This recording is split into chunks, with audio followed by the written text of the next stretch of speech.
Her daughter says to her, Mommy, is this skirt tznius? Right? And it's like, not even close, right?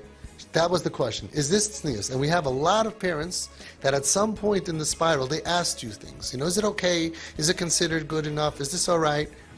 So the mother looks at this girl who was in Beis Yaakov for all the years, who had the same chinuch as the mother did, who knows good and well, by the way, where her knee is. Okay? She doesn't have that kind of a problem of a knee disorder or a movable knee that constantly changes location. She knows her knee, she knows her skirt length, and she's saying, is this tznius? So the mother told her, right, because she didn't ask me first, the mother told her in a loving way, right? To be honest, if you're asking me, no, that's not even close. Right? Thanks for playing. We got some great prizes for you backstage. Tell them what they've won, Johnny. No, actually, it's not tznius. Okay. So I asked the mother afterwards, and then she changed? She said, no. So I said, let me tell you what you just did. She's struggling. But she wants to be Tzanua. She wants to be tznius because she heard her whole life, the last few years, how tznius is you're Bas Yisrael, and it means you're part of the Kehillah and Klal Yisrael and all of that. So she's struggling with this, and she's saying, am I still in? Am I still part of this Beis Yaakov movement? Is Sarah Shanir still going to be sending me a Rosh Hashanah card? Thank you for being part of it. Or am I done? And you basically, in a nice way, you said, no, you're not a Bas Yisrael anymore. You're not Sanua. You're out. You did kares. You karesed her from being part of Erlecha Klal Yisrael. And I told the raya is, why is she asking you?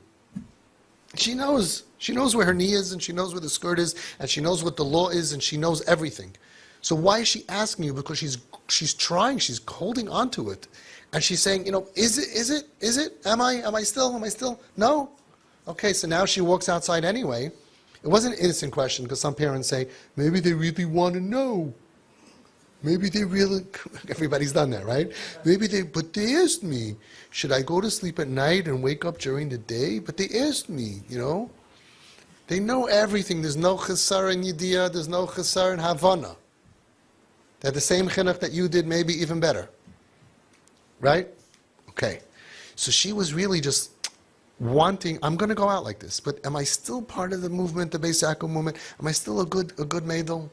And you said, honestly, no. And then she went out anyway. But she went out now as, I am no longer part of this Beis Yaakov movement, which I really would love to be a part of. So the mother asked me, okay, but what should I have said? So this is the chiddush that I came up with. And tell me what you think. Are you an Erlich Yid? Yes. Do you get 100 on everything? No. You never talk Lashon Hara? I don't want to talk about myself, but my friend talks a lot of Lashon Hara. Yankee, he talks a lot. I never talk Lashon Hara. But Yankee talks a lot of Lashon Hara. So he's not an Erlich Yid. He's an Erlich Yid. He struggles in Lashon Hara. We're all Erlich Yid, and we're all in the box, Shayim Torah Mitzvahs. So we don't want to be out of this box, but we're not perfect. So we grew accustomed to, in Lashon Hara category, I'm 60%. I'm 80%. I'm not 100% perfect. That's why we go to Yom Kippur, and we do the Al-Chetz for all the different things that we're not perfect about. Now, I thought it was just me, but I looked around shul, I noticed everybody doing the same thing. I felt very comfortable. I'm like, I'm in the right place. Because if I would go to a shul with a bunch of all the tzaddikim, and I'm the only guy, I would be like, like in Shabbos, whenever you Slach Lanu, right? It was just me. Right? It's like, that's what they say, when do you only hit yourself one time by Slach Lanu? Friday night by shul. Right, by Marav, right? Shabbos is the only time you do once. It's like one, it's like, it's like, it's mosquito here. Got you. Okay. Right? So I was doing this, and I'm looking around. I'm like, yeah, go, not just me. So what do? We understand we have to do tshuva. You don't become ois erlich yid. You don't walk around in shul and say, how you doing? Say, well, I have to cut off my payas, take off my shramel, because I just did an avera. No, that's part of being an erlich yid. So when it comes to tznius, though, there's a black line. there's a red line, or whatever color line you really want it to be. There's a line, right? Tznius says still here. In here, you're not tznius.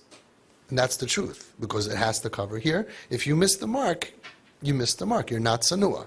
There's a line. Fine, I'm not against that, and that's the line, and that's where if you're in the game, and you're able to, and you're from, and you're healthy, that if you want to know what is considered covered, it's still here. No elbows, no knees. Uncovered. Hang, right? Oh, hold on. That's officially the line. Fine, okay? But now let's go to somebody who's struggling. And there are plenty of reasons why girls struggle with wearing clothing. Because our kips, Nebuch, Rachmana litzlan le'aleinu, who go through so much trauma and abuse, they dress with less clothing than Goyim. It could be in the winter, and they're not wearing clothing. The Goyim could cover up, our kids can't. So there's something psychological, I believe, if you really know them, it's always trauma, it's always abuse. There's such the chaylim and the putter, and it's not fine. But the bottom line is, they're struggling. So if the girl has her sleeve here, why do we say she's not Sanua? Say she's 60% Sanua. On the Tznius test, you got a 60. Just like on the Gemara test, I got a 60. And just like on the Lashon Hara test, somebody gets a 60. We don't say you're Oisid, we say you're Tznius, you're 60% Tzniustik. So it's a shtickl chiddush. And I'm not saying we should go to Beis Yaakov and we should say Tznius is here, but if you get 80% or 60%, it's 65 is a failing grade. We can't do that, because there's a line. And if you miss the line, for the healthy people, if you want to know what the halacha is because you're healthy and you want to do it, it's all the way. But for a struggling soul, why tell them you failed? It's not pass or fail. Say, I see that you're struggling with sneeze. I would say this is like a 70% sneeze. You got a 70. Like this, she's still in Klal Yisrael, and we recognize that she's struggling. Now, look at the outcome, how different it is. Because if I'm bankrupt and I'm not part of this, right, so then I'm done. But if I'm still a Beis Yaakov Meidel, I'm still part of Klal Yisrael, I'm still a yeshiva bacher, but I'm struggling, and I got an 80, I got a 60, I got a 40, so I'm still in the game. So that's going to give me the chizuk to try, when I can, to be better. Now, really, it's the same thing for a diet. If you go to your dietitian after 2 weeks, and you give that list. Anybody ever give that list? It's like they ask you to speak Lashon Hara on yourself. There's nothing more painful. Tell us every sin you did, every morsel of food that you ate.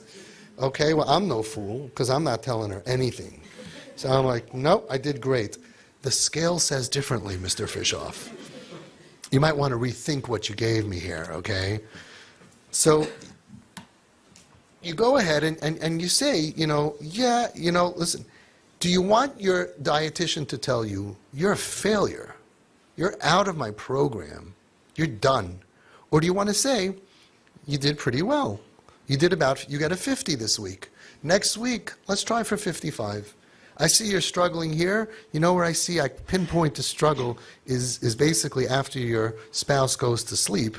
That seems to be the place. So we're gonna have a thing that when your spouse goes to sleep, you're gonna go ahead and drink 8 cups of water and eat a whole watermelon. Maybe that's gonna help. I identify the problem. I'm working with you. You're still part of my program.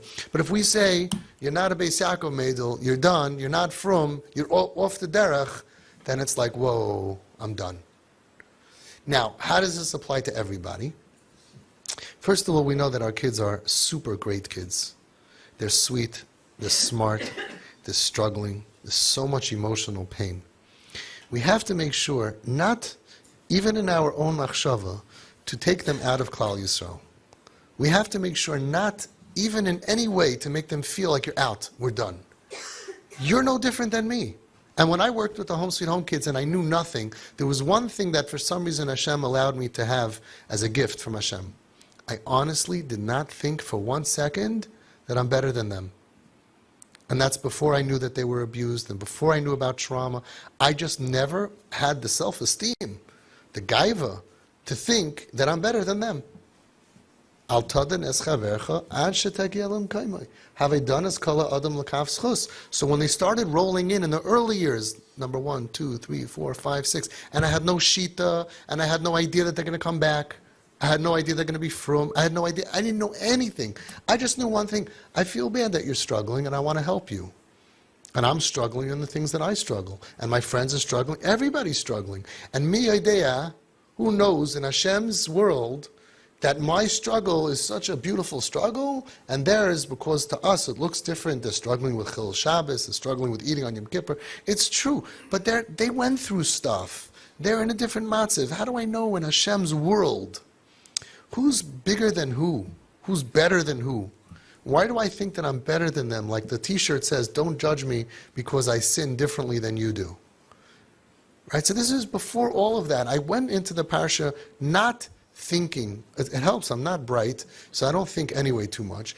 Don't think so much. Who asked you to think? Where does it say that you have to think about where this kid is and what it... Just be makarev, ba'avoisei sahava, like the Chazon Ish said, like the Baal Shem Tov said, and don't even in the depths of your mind think that you're any better than any of them. And then you're not going to, even b'machshava, make them feel you're a different category. There's no different categories. There's no different category. There's no from, not from, Orthodox, modern Orthodox. There's no conservative reform. We're all neshamas put down here. We all have to do the best that we can. We all have to be Oymed ben Esayin. We all struggle to be Oymed ben Esayin. And we all need Hashem's mercy to carry us through. That's the Yud Gimel Midas Harachamim, because nobody's getting a free pass. Nobody's saying, I think I did good this year, Hashem. I'd like only Midas Hadin. Oi, nobody wants me to send in. Right? You look at the whole thing, all the tefillas and tachanun and saying, Hashem, please Hashem, have mercy on us. Oh, so my mess-ups are okay, I'm still a Erlich, but because they externally are struggling with deeper things and externally they don't look, so therefore they're not, it doesn't exist. We're all neshamas, we all have one tafkid and one tachlis, not to be merachik, only to be makarev, only to include and not to look down on anybody.